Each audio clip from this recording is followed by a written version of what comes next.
Hello everyone.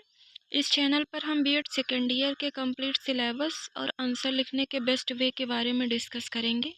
उदाहरण के लिए यदि प्रश्न है राज्य स्तर पर शैक्षिक प्रशासन के ढांचे का वर्णन कीजिए अथवा आपके प्रदेश में शिक्षा का प्रशासन किस प्रकार संचालित किया जाता है विवेचना कीजिए। स्वतंत्रता के पहले शिक्षा राजकीय विषय था। यह विषय एक मंत्री के अधीन होता था। यह मंत्री राज्य के विधानमंडल के प्रति उत्तरदायी था। स्वतंत्र भारत में भी यही व्यवस्था लागू रही, किंतु सन 1976 में संविधान संशोधन कर शिक्षा को समवर्ती सूची में रख दिया गया, जिसके अनुसार शिक्षा पर केंद्र सरकार और राज्य सरकार दोनों का ही अधिकार होगा।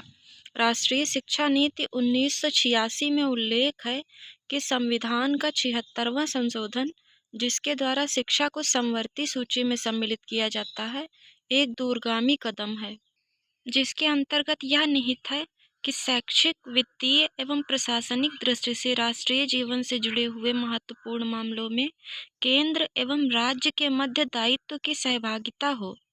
शिक्षा के क्षेत्र में राज्यों की भूमिका एवं उनके दायित्व में किसी प्रकार का परिवर्तन नहीं होगा। शिक्षा की व्यवस्था राज्य स्तर पर संवैधानिक दृष्टि से संचालित होती है, जिसका गठन निम्न प्रकार है: राज्यपाल, मुख्यमंत्री, शिक्षा मंत्री। प्रत्येक राज्य में शिक्षा मंत्री की सहायता हेतु शिक्षा विभाग की स्थापना की गई है, जिसका अध्यक्ष शिक्षा निदेशक होता है। शिक्षा प्रशासन के प्रतिदिन के मामलों में सलाह देने हेतु प्रत्येक राज्य में एक शिक्षा सचिव की नियुक्ति की गई है। शिक्षा विभाग के अधिकारी 3 स्तर पर कार्य करते हैं: नंबर 1 निदेशालय स्तर पर, नंबर 2 क्षेत्रीय स्तर पर, नंबर 3 जिला स्तर पर। किसी राज्य में एक स्तर और होता है जिसे ब्लॉक स्तर के नाम से जाना जाता है। राज्य का शिक्षा विभाग, इनके स्तर तथा इनके अधिकारी। नंबर 1 शिक्षा मंत्रालय का अधिकारी शिक्षा मंत्री होता है। शिक्षा सचिवालय का अधिकारी शिक्षा सचिव होता है। शिक्षा निदेशालय का अधिकारी शिक्षा निदेशक या सार्वजनिक शिक्षा निदेशक होता है। क्षेत्रीय या सर्किल स्तर का अधिकारी उप शिक्षा निदेशक या सर्किल शिक्षा अधिकारी होता है। जिला स्तर का अधिकारी जिला शिक्षा अधिकारी या जिला विद्यालय निरीक्षक होता है, जबकि ब्लॉक स्तर का अधिकारी ब्लॉक शिक्षा अधिकारी होता है। राज्य का शिक्षा मंत्रालय, राज्य के शिक्षा मंत्रालय का सर्वोच्च अधिकारी उस राज्य का शिक्षा मंत्री होता है जिसे जनता चुनती है। वह राज्य विधानमंडल का सदस्य भी होता है। शिक्षा मंत्री का यह कार्य है कि राज्य की शिक्षा नीति का निर्धारण करके शिक्षा क्षेत्र में नेतृत्व प्रदान करे। शिक्षा सचिवालय, शिक्षा सचिवालय प्रत्यक्षतः शिक्षा मंत्री तथा उप शिक्षा मंत्री के अधीन है। शिक्षा संबंधी समस्त नीतियों का निर्धारण शिक्षा सचिवालय में ही किया जाता है। इसका अध्यक्ष शिक्षा सचिव होता है। शिक्षा का निदेशालय, यह सरकार की सामान्य नीति को क्रियान्वित करती है। वस्तुतः यह सरकार तथा राज्य में फैली हुई शिक्षा संस्थाओं को जोड़ने वाली एक कड़ी है। यह शिक्षा के क्षेत्र में सरकार की आँख, कान तथा पैर है। इसका अध्यक्ष शिक्षा संचालक होता है। क्षेत्रीय या सर्किल स्तर, राज्य संपूर्ण शिक्षा संरचना को विभिन्न क्षेत्रों में बांट देता है, जो उप शिक्षा निदेशक, सर्किल शिक्षा अधिकारी, डिवीजन इंस्पेक्टर तथा सुपरिंटेंडेंट के अधीन होते हैं। प्रत्येक राज्य में इनका अलग अलग नाम होता है। जिला स्तर, शिक्षा प्रशासन में यह स्तर कार्य संचालक के लिए आवश्यक है। जिला स्तर पर शिक्षा का प्रमुख अधिकारी जिला विद्यालय निरीक्षक या जिला शिक्षा अधिकारी होता है।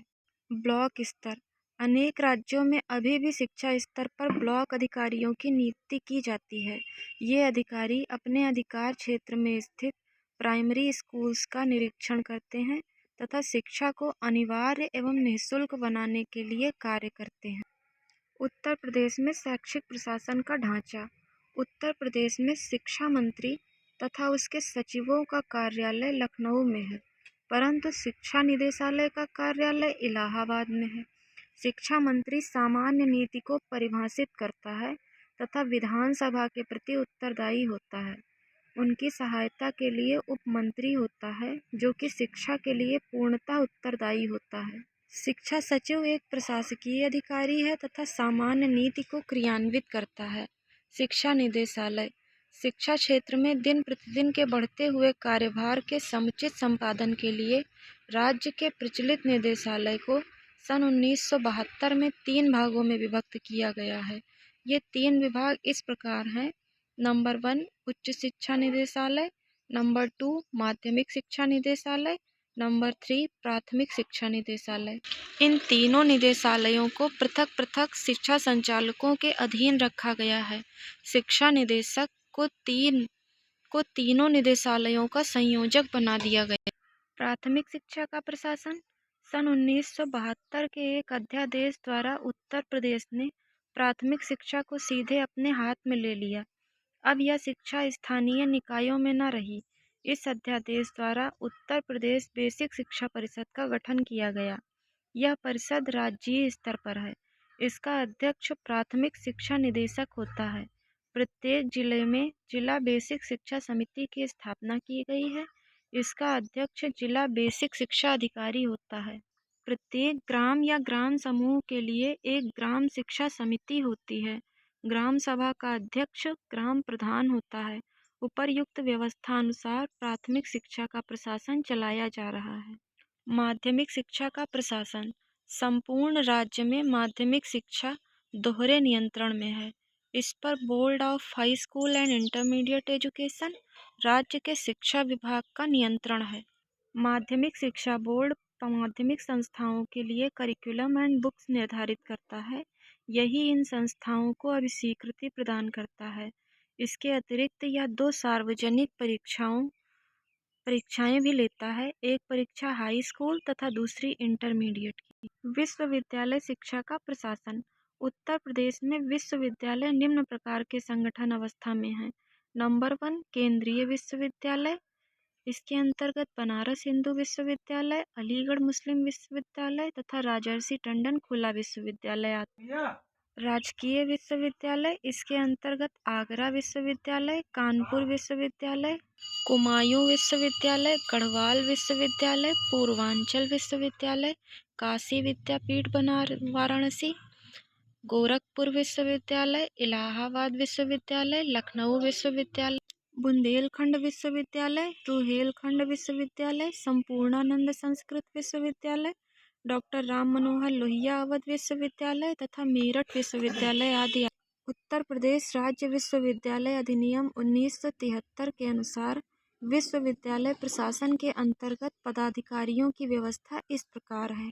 Number 1 chancellor, number 2 pro chancellor, number 3 vice chancellor, number 4 pro vice chancellor, number 5 वित्ताधिकारी, नंबर 6 रजिस्ट्रार। आप एग्ज़ाम में ज़्यादा मार्क्स पाने के लिए इम्पॉर्टेंट पॉइंट्स को ब्लैक पेन से अंडरलाइन कर सकते हैं या फैक्ट्स को हाईलाइट कर सकते हैं। अलग अलग कलर के स्केच से हेडिंग डाल सकते हैं। कुछ तथ्यों को आप इंग्लिश में भी लिख सकते हैं तथा हेडिंग्स को आप इंटरेस्टिंग वे में लिखेंगे तब निसंदेह आप 90% से ज़्यादा मार्क्स पाएंगे। If you like this video then please like, share and subscribe my channel. It's my humble request to all of you.